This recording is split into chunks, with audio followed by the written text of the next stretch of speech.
आज़ादी के बाद भारत के प्रांतों में कांग्रेस व अन्य राजनीतिक पार्टियों की जो विभिन्न सरकारें रही, कांग्रेस, बीजेपी, आम आदमी पार्टी, झारखंड में हेमंत सोरेन की सरकार, अर्थात जहां भी जो भी सरकारें ने अपने राज्यों में भ्रष्टाचार, घोटाले, आर्थिक अनियमितताएं करने के पराक्रम में कोई कमी नहीं छोड़ी। हमारे देश के भाग्य विधाताओं ने राजनीति को एक व्यवसाय के रूप में लिया है। कोई भी चुनाव नाम की चीज बिना मोटा पैसा खर्च किए नहीं लड़ी जाती। मित्रों, ये बात चुनाव आयोग भी जानता है, देश का माननीय सर्वोच्च न्यायालय भी जानता है। या इस लोकतंत्र में अगर हम लालटेन लेकर भी सुभाष चंद्र बोस, सरदार वल्लभ भाई पटेल, पंडित दीनदयाल उपाध्याय या डॉक्टर श्यामा प्रसाद मुखर्जी जैसा नेता ढूंढने निकले तो निराशा ही हाथ लगेगी। चाहे वो किसी भी पार्टी के हों, कि मान लीजिए कि जन सेवा के लिए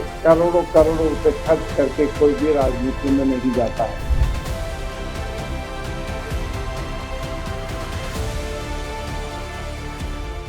बात आम जन की यूट्यूब के इस एपिसोड में आप सभी को रमेश अग्रवाल का नमस्कार।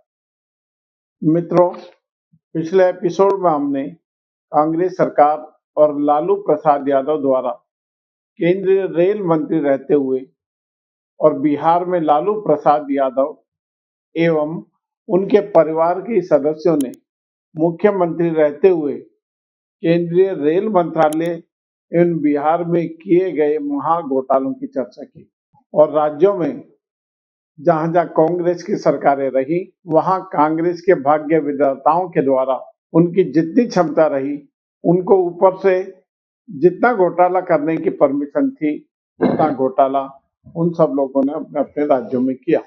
आजादी के बाद भारत के प्रांतों में कांग्रेस व अन्य राजनीतिक पार्टियों की जो विभिन्न सरकारें रही, समय समय पर विभिन्न कार्यकालों में रही, उनका विस्तृत अध्ययन किया जाए, उनके भ्रष्टाचार और उनके द्वारा किए गए कार्यों का अगर विस्तार से अध्ययन किया जाए तो इसमें कई कई महीने निकल जाएंगे।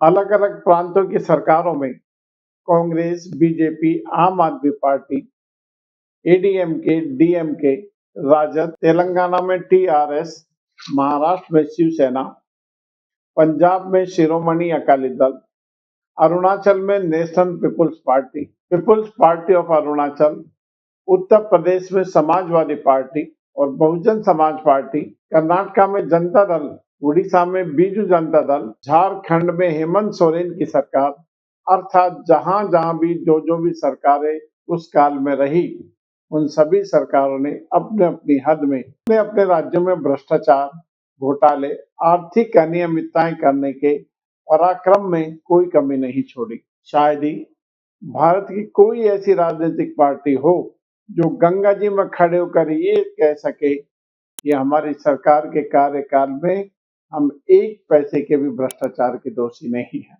क्या आपको ऐसा लगता है कि इसमें सत्ता में रहते हुए कम या ज्यादा किसी न किसी रूप में भ्रष्टाचार या सत्ता का दुरुपयोग इन पार्टियों ने नहीं किया हुआ? दोस्तों, ऐसा लगता है हमारे नेताओं ने, हमारे देश के भाग्य विधाताओं ने राजनीति को एक व्यवसाय के रूप में लिया है। आप और हम सब जानते हैं, आज कोई भी चुनाव छोटे से छोटा गांव के पंच, सरपंच, प्रधान, एमएलए, एमपी और यहाँ तक कि आजकल विश्वविद्यालयों, महाविद्यालयों में छात्र संगठनों के चुनाव भी बिना लाखों लाखों रुपए खर्च के नहीं जीते जा सकते, या चुनाव बिना पैसा खर्च किए हुए नहीं लड़े जा सकते।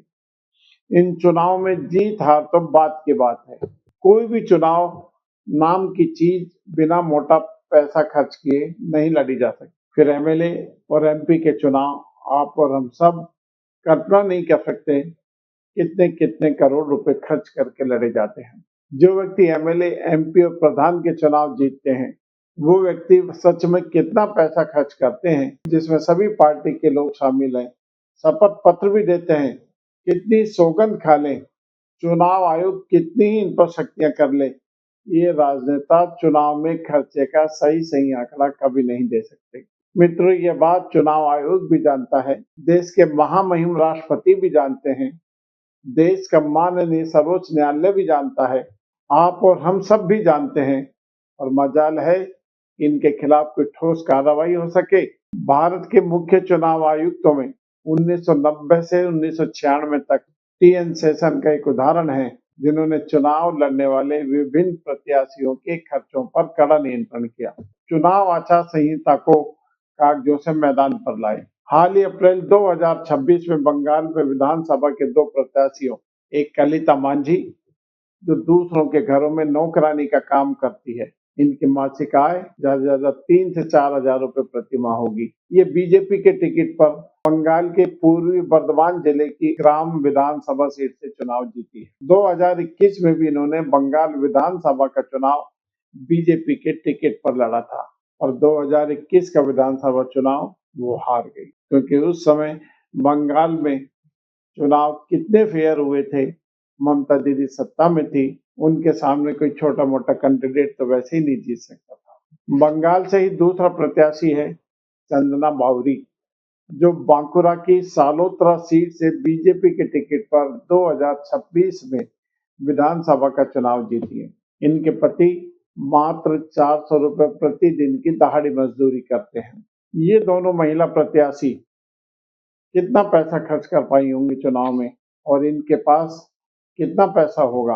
ये दोनों ही प्रत्याशी भारत के लोकतंत्र का सीमित साधनों से चुनाव लड़कर विजयी होने का सबसे श्रेष्ठ उदाहरण है। पैसा कोई मायने नहीं रखता।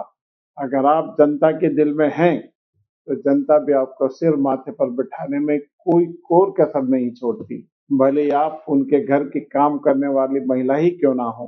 पर राजनीति में उत्तम चरित्र और ईमानदारी बहुत जरूरी है।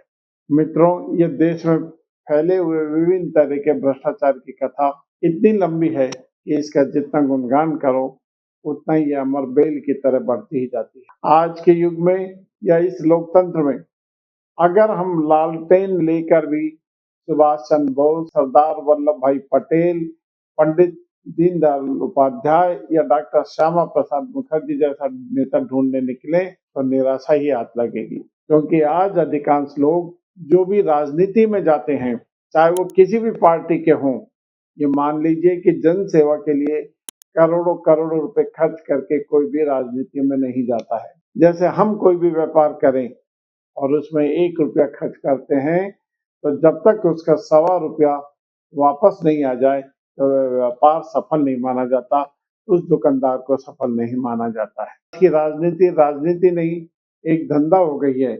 इसमें प्रवेश करने के विभिन्न रास्ते हैं। सबसे सुगम और सबसे सफल रास्ता राजनीति में प्रवेश करने का पैसा और सिर्फ पैसा ही है। किसी ने कहा भी है कि पैसा सब कुछ नहीं, लेकिन पैसा बहुत कुछ है।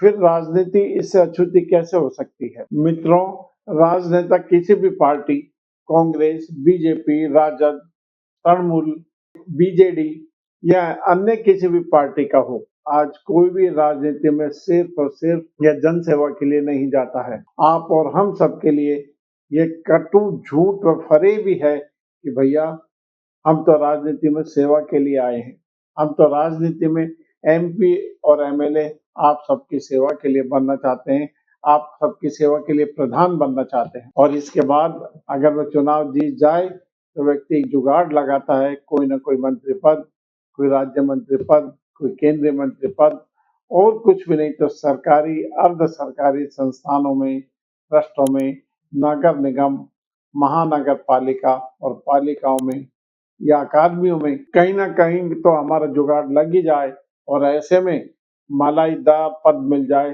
तो सोने में सुहागा। दोस्तों, आम जन की बात में हम बात कर रहे हैं एक जमीन से जुड़े हुए आप और मेरे जैसे साधारण आदमी की। देश के कर्णधारों से आशा और उम्मीद है और देश के विभिन्न राज्यों में आम जन की हालत कैसी है। सत्ता बदलने से क्या आम आदमी के जीवन में कोई बदलाव या आम आदमी के जीवन में कुछ सुकून महसूस करता है, यह सब आप और हमारे लिए सोचने का विषय है। सरकारें तो आती रहेंगी, जाती रहेंगी, इस बार ये सरकार, अगली बार वो सरकार, लेकिन इन सरकारों के बदलने के साथ साथ आम आदमी के जीवन में, प्रशासनिक व्यवस्थाओं में और समाज के व्यवस्थाओं में सुधार होना चाहिए। आज के एपिसोड में इतना ही। कल फिर किसी विषय पर आपसे चर्चा करेंगे। आपको ये एपिसोड अच्छा लगा तो इसे लाइक कीजिए, सब्सक्राइब कीजिए और शेयर कीजिए। धन्यवाद।